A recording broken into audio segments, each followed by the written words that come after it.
iPhone XS Max. Banyak yang bilang iPhone XS Max di tahun 2022 udah nggak worth it lagi.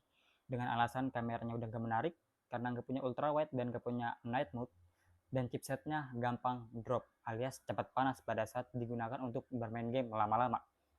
Nah, sekarang kita cari tahu jawabannya, apakah semua omongan itu benar atau tidak. Apakah benar iPhone XS Max udah nggak worth it itu lagi.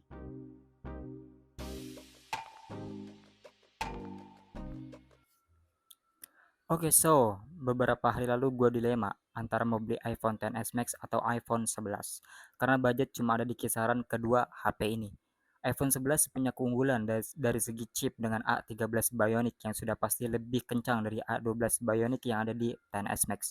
Ditambah iPhone 11 punya kamera ultrawide, tentu ini lebih diminati daripada telefoto yang ada di XS Max.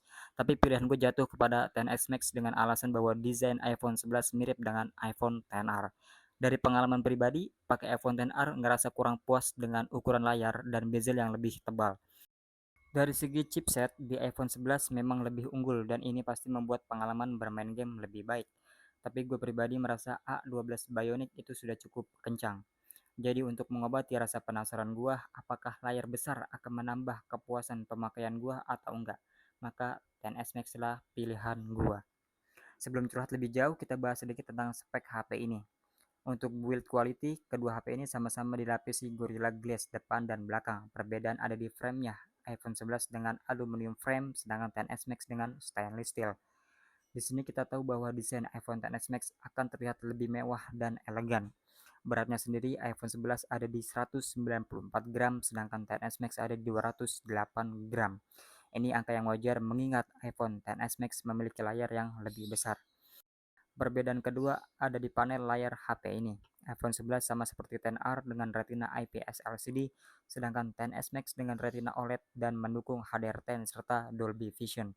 Tingkat kecerahan sama-sama ada di 625 nits, resolusi di iPhone 11 yaitu 828 x 1792 pixel dengan kerapatan pixel mencapai 326 ppi.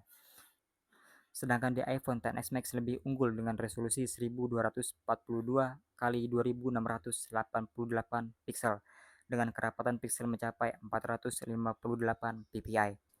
Dan keduanya sama-sama dilengkapi white color gamut, tetapi di iPhone XS Max memiliki 3D Touch, sedangkan di iPhone 11 tidak ada. Untuk kamera, keduanya sama-sama memiliki dua kamera dengan kamera utama sama-sama beresolusi 12 megapiksel dan bukan lensa f1.8 disertai PDAF dan Optical Image Stabilizer. Perbedaan ada di kamera kedua yaitu iPhone XS Max dengan telefotonya sedangkan di iPhone 11 dengan ultra wide-nya. Tentu kita semua sepakat bahwa lensa ultra wide lebih berguna daripada telefoto. Lalu untuk kamera selfie, iPhone 11 beresolusi 12 megapiksel sedangkan di iPhone XS Max 7 megapiksel. Keduanya sama-sama memiliki bukaan f2.2. Lalu untuk perekaman kamera selfie, iPhone 11 up to 4K 60 fps sedangkan di XS Max hanya sampai 1080p 60 fps.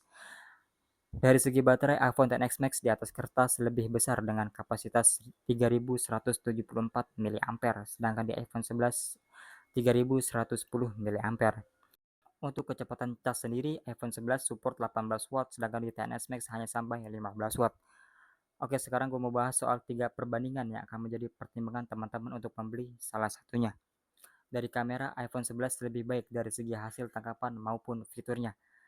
Dan buat kalian yang lebih cenderung ke sosmed dan suka nonton YouTube atau film, maka XS Max akan jadi rekomen buat kalian karena ukurannya layar lebih besar dan panel AMOLED dengan kualitas ketajaman lebih unggul.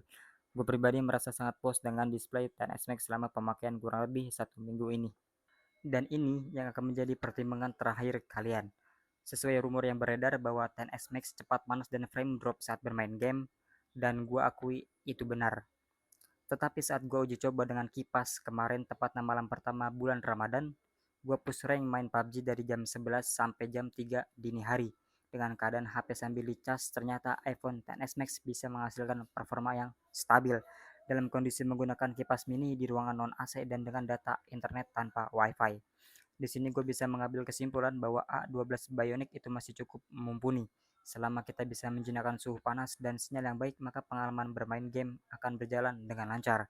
Maka yang jadi pertanyaan adalah apakah iPhone 11 dengan A13 Bionic-nya akan tetap memberi performa yang stabil dalam keadaan kondisi suhu mulai panas. Seperti yang gua tahu di iPhone 12 Pro Max dengan A14 Bionic-nya saja akan frame drop jika suhu mulai panas. Jadi jika iPhone 11 juga akan mengalami frame drop saat suhu panas dan sama-sama membutuhkan kipas pendingin saat bermain game, berarti A12 dan A13 Bionic seharusnya tidak perlu diperdebatkan. So, jadi itu pendapat gua mengenai iPhone XS Max dan iPhone 11. Like jika kalian suka videonya, dislike jika kalian gak suka. Sampai bertemu di video berikutnya. Goodbye.